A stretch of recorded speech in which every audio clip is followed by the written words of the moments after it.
Yesus, Engkaulah kekuatan dan sukacita kami. Amin.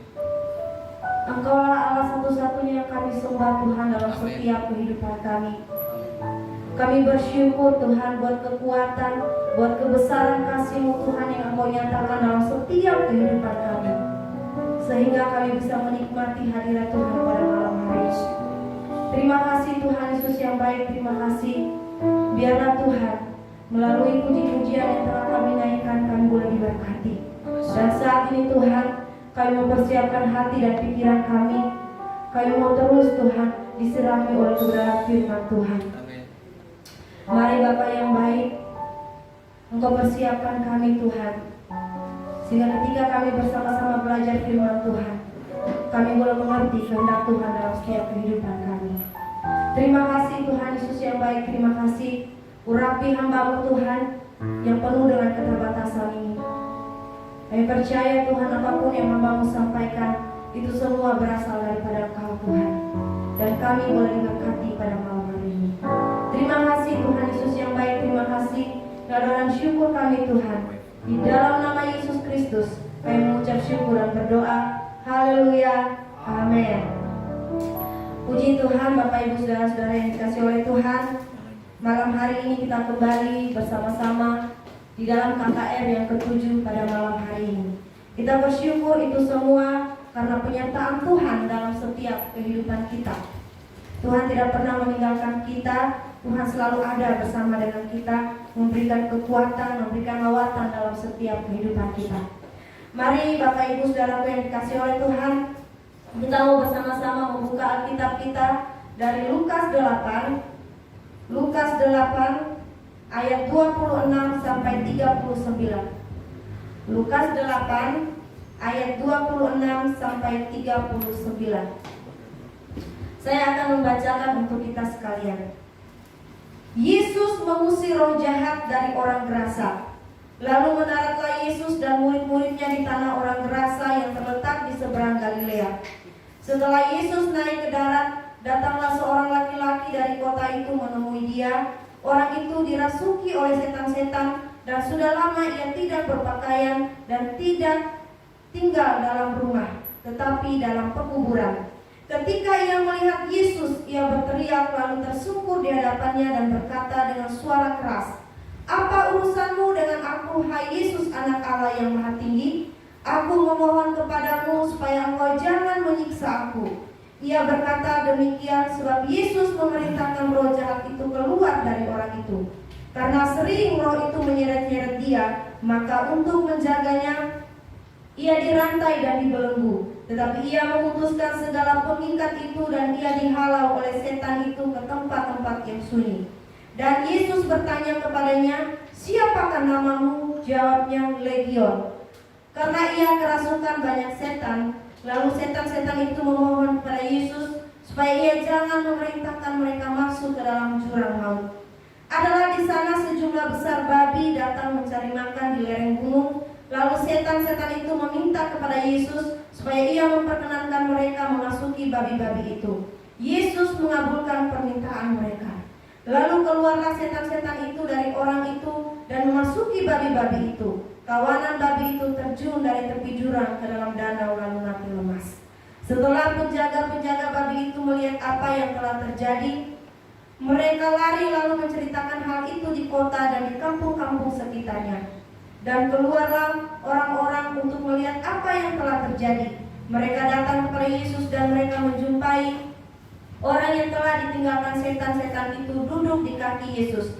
Ia telah berpakaian dan sudah waras. Maka takutlah mereka. Orang-orang yang telah melihat sendiri hal itu memberitahukan kepada mereka bagaimana orang yang dirasuk setan itu telah diselamatkan. Lalu seluruh penduduk daerah Gerasa meminta kepada Yesus supaya ia meninggalkan mereka, sebab mereka sangat ketakutan. Maka naiklah ia ke dalam perahu lalu berlayar kembali. Dan orang yang telah ditinggalkan setan-setan itu meminta supaya ia diperkenankan menyertainya. Tetapi Yesus menyuruh dia pergi, katanya, Pulanglah ke rumahmu dan ceritakanlah segala sesuatu yang telah diperbuat Allah atasmu. Orang itu pun pergi mengelilingi seluruh kota dan memberitahukan segala apa yang telah diperbuat Yesus atas dirinya. Amin. Kebenaran firman Tuhan. Bapak, Ibu, saudaraku yang dikasihi oleh Tuhan, kita masih sama-sama belajar tentang tema kita secara keseluruhan. Bagi Allah tidak ada yang mustahil. Bagi Allah tidak ada yang mustahil. Amen. Kemarin kita sudah sama-sama belajar bahwa kita harus memiliki keberanian yang kokoh di dalam Tuhan, keberanian untuk melangkah bersama dengan Tuhan. Dan malam hari ini kita mau sama-sama belajar dari Lukas 8 ayat 26 sampai 39 ini. Bapak, Ibu, saudaraku yang dikasihi oleh Tuhan, perbedaan atau persamaan antara iblis dan manusia itu tidak jauh-jauh berbeda. Kenapa saya katakan seperti itu? Ya, persamaan antara kita sebagai anak-anak Tuhan dengan iblis itu hampir tidak jauh-jauh berbeda. Tadi kita sudah membaca ketika Tuhan Yesus mendarat ke daerah Gerasa di seberang Galilea. Ketika Tuhan Yesus sampai di sana, datanglah seorang laki-laki yang kerasukan oleh banyak setan. Ya, jadi setan-setan di situ dikatakan setan-setan, berarti di dalam dirinya bukan cuma satu, berarti ada lebih dari satu setan yang ada yang merasuki dirinya. Ketika laki-laki itu datang menghampiri Yesus, datang mendekat dengan Yesus, apa yang terjadi? Setan-setan yang ada di dalam dirinya itu bergejolak. Dia mengatakan ketika dia melihat Yesus, dia berteriak lalu tersungkur di hadapannya dan berkata dengan suara keras, "Apa urusanmu dengan aku, hai Yesus, anak Allah yang maha tinggi? Aku memohon kepadamu supaya engkau jangan menyiksa aku." Kenapa saya mengatakan antara kita sebagai orang-orang percaya dengan iblis ini hampir tidak jauh berbeda. Iblis, setan ini mengenal Yesus. Kita pun sebagai anak-anak Tuhan mengenal siapa Yesus. Benar gak? Kita mengenal bahwa Yesus adalah yang maha kuasa. Iblis pun mengenal bahwa Yesus mampu memberikan kekuasaan penuh kepada orang yang dirasuki. Iblis bisa memohon kepada Tuhan. Bahkan kita sebagai orang percaya juga bisa memohon kepada Tuhan. Kita memohon melalui doa. Iblis pada saat itu dia tersungkur dan bersujud di hadapan Yesus. Kita pun seringkali seperti itu sebagai orang percaya. Seringkali kita tersungkur di bawah kaki Yesus, kita menangis agar kita diberkati. Iblis pada saat itu ketika dia tersungkur di bawah kaki Yesus, dia meminta agar dia tidak dimasuki ke dalam jurang maut. Kita juga berdoa seperti itu sebagai anak-anak Allah. Kita berdoa agar kita diselamatkan oleh Tuhan, agar Tuhan menolong setiap kehidupan kita. Tetapi Bapak, Ibu, saudaraku yang dikasihi oleh Tuhan, ada perbedaan yang signifikan antara iblis dan anak-anak yang percaya kepada Yesus. Ada perbedaan yang luar biasa antara orang-orang yang sudah dipulihkan oleh Tuhan Yesus. Ketika pada saat itu orang yang dirasuki oleh iblis ini, oleh setan ini, dia dipulihkan oleh Tuhan. Ketika dia dipulihkan oleh Tuhan, hal pertama yang dia lakukan adalah, kita sama-sama membacanya di ayat 35.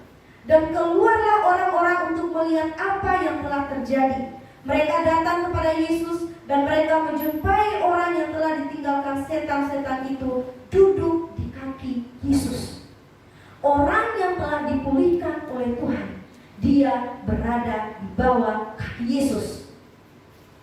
Setan, dia meminta agar dia dimasuki ke dalam babi-babi. Lalu apa yang terjadi? Babi-babi itu jatuh semua ke dalam jurang danau. Lalu lemas, mati. Tetapi anak-anak Tuhan yang dipulihkan oleh Tuhan, anak-anak Tuhan yang benar-benar sungguh-sungguh telah dipulihkan oleh Tuhan, dia berada di bawah kaki Yesus. Untuk apa dia berada di bawah kaki Yesus? Kita pernah mendengar kisah daripada Maria dan Marta. Dua orang bersaudara, Maria dan Marta. Tuhan Yesus menumpang di rumah mereka. Maria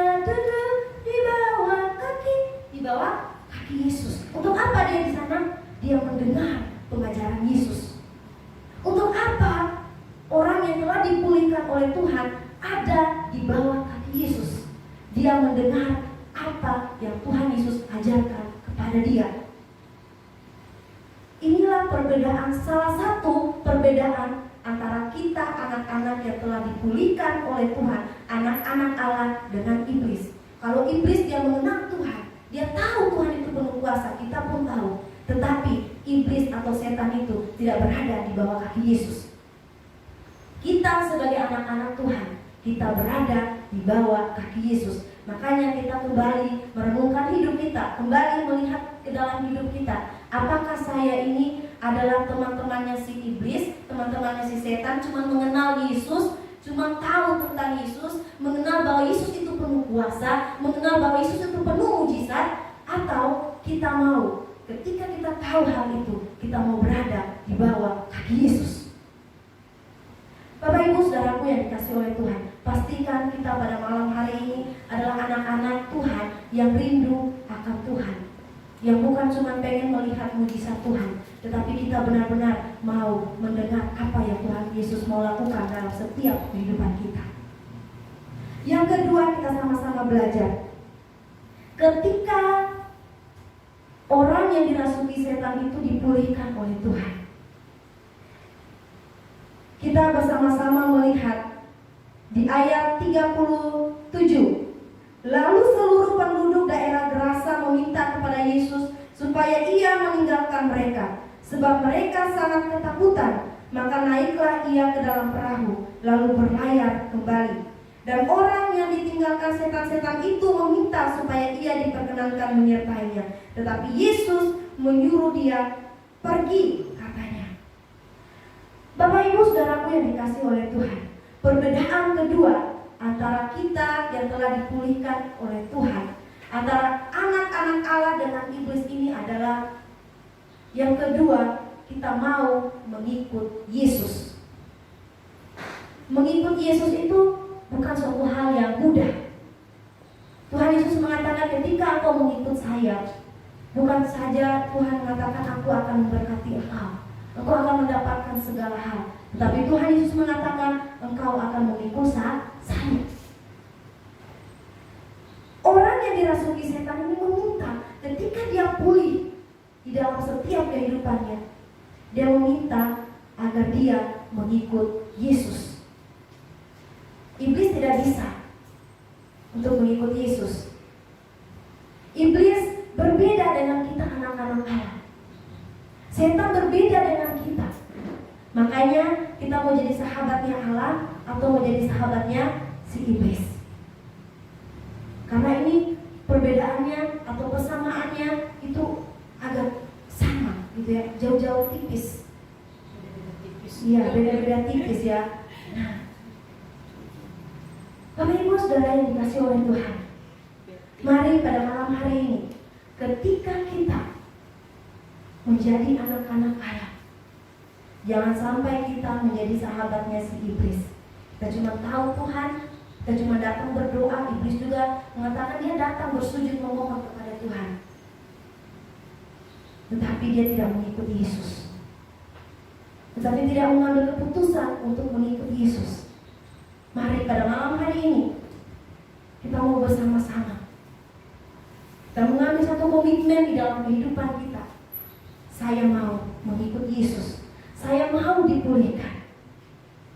Ketika orang yang dirasuki setan ini tadi mengatakan bahwa ketika dia masih dirasuki setan, dia tidak pernah memakai baju. Udah berapa lama dia nggak pakai baju? Jadi dia berkeliling-keliling itu dia nggak pakai baju. Betapa malunya dia.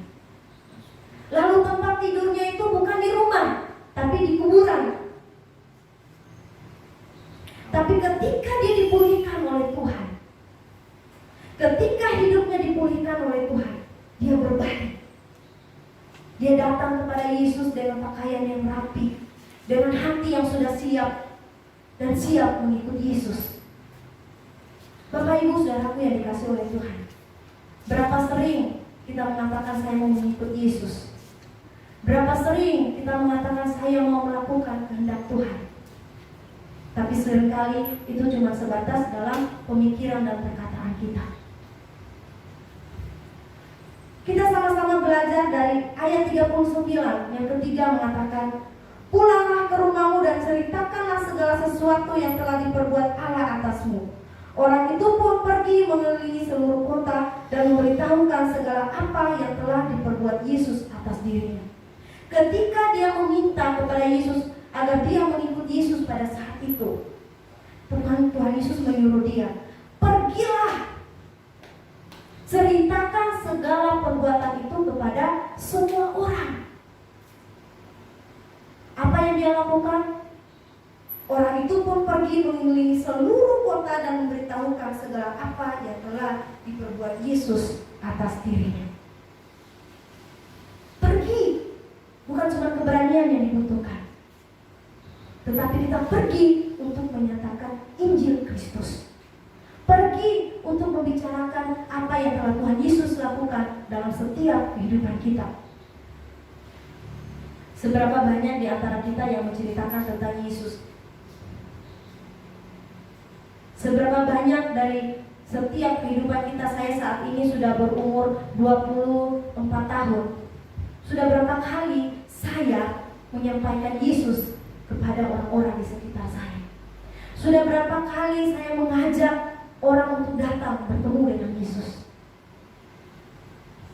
Firman Tuhan mengingatkan kita kembali malam hari ini. Jadilah saksi Kristus.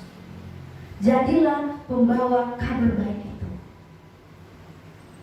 Orang ini ketika dia dipulihkan dalam setiap kehidupannya, dia pergi melakukan apa yang Tuhan perintahkan dalam setiap kehidupannya.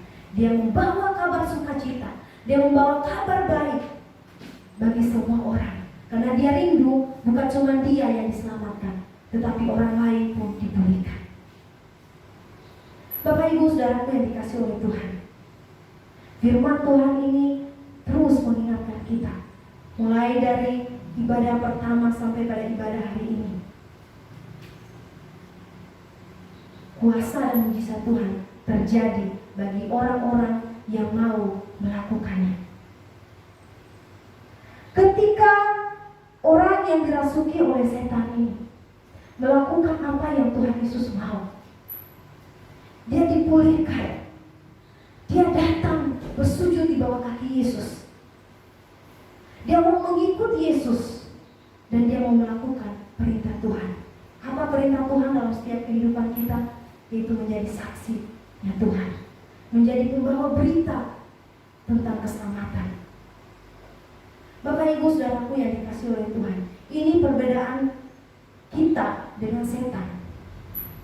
Jadi seringkali kalau orang mengatakan, apa perbedaan kamu sebagai anak-anak Tuhan dengan setan? Setan aja tahu Tuhan itu, dia tunduk sama Tuhan, dia takut sama Tuhan. Dia mengikuti apa yang Tuhan mau. Ketika Tuhan menyuruh dia keluar dari orang itu, iblis pun itu keluar dari orang itu. Tapi apa yang terjadi? Dia binasa. Tetapi berbeda dengan kita anak-anak Allah. Ketika kita mau datang kepada Yesus, ketika kita mau duduk di hadapan Yesus, mendengarkan apa yang Tuhan Yesus mau untuk kita lakukan, maka Tuhan akan memulihkan setiap kehidupan kita. Karena bagi Tuhan tidak ada yang mustahil. Sama halnya bagi orang yang sudah dirasuki ini. Ketika dia mau datang kepada Yesus, dia menghampiri Yesus, dia mau dipulihkan. Ketika dia dipulihkan, dia mau ada di bawah kaki Yesus. Di bawah kaki Yesus maksudnya apa? Dia datang berlutut menyembah Yesus, dia berdoa, mendengarkan pengajaran Yesus. Setelah itu apakah berhenti di situ? Apakah cukup sampai di situ? Tidak. Tetapi yang dia lakukan adalah dia mau mengikut Yesus sungguh-sungguh. Mengikut Yesus maksudnya apa? Di dalam setiap perkataannya, di dalam setiap pemikirannya, di dalam setiap apa yang dia lakukan, dia mau mengikut Yesus seperti apa yang Tuhan Yesus lakukan. Bapak Ibu Saudaraku yang dikasihi oleh Tuhan, apakah berhenti ketika dia mengikut Yesus? Tidak. Tetapi dia pergi untuk menyampaikan kabar baik itu.